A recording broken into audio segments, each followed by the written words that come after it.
This week, I decided to put together a small ecosystem so I could show you the various creatures that make up the microscopic ecosystem. You probably noticed the flatworms right away. They're the creatures that are shooting back and forth across the side of the jar. They always have this triangle-shaped head and then a white spot around their belly, right above where their feeding tube is. They use this tube to catch smaller invertebrates, like rotifers, but also other things like Vorticelli too.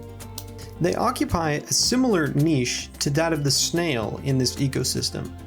Both of them are hunting for smaller invertebrates, and they use this small mouth on the bottom of their bodies to catch them and eat them. This is just a funny close-up of this snail's mouth because it's pretty ridiculous the way it looks. I already mentioned the rotifers and Vorticelli, but there's also stentors in this ecosystem.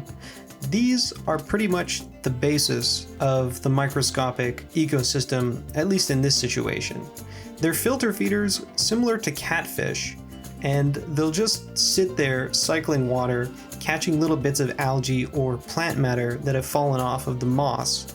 I do feel that Vorticelli are particularly interesting to look into because you can see all of the little bits of food that they've eaten, and it's a pretty good indication what is available to this level of the ecosystem. In order to keep the plants producing oxygen and growing, I have a light pointed at them most of the day, sometimes in the night if I'm filming a time lapse or I forget to turn it off.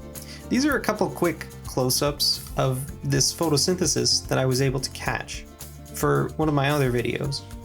I haven't been able to specifically identify the exact species of these arthropods. It looks sort of like a water flea, but it's much bigger than a water flea, so I don't think it could be that. Interestingly enough, this one seems to be holding some sort of egg, which could be related to this egg sac I saw on the side of the tank earlier. Just a little tidbit for a future video where I might end up seeing what hatches out of these. It's a bit disappointing that I'm not able to show you this. It's in the bottom right hand corner of the time lapse, but not so clear. There was a hydra in this tank that I could see, but because all my cameras were busy, I wasn't able to film it for you. I'm not going to show you every individual species that I can find in this video, but feel free to subscribe to see later videos where I go really in depth on what's in there and what's special about each organism. Maybe I'll even be able to get a couple videos of microorganisms consuming other microorganisms, or just their day-to-day lives. Thanks for watching. Have a great day.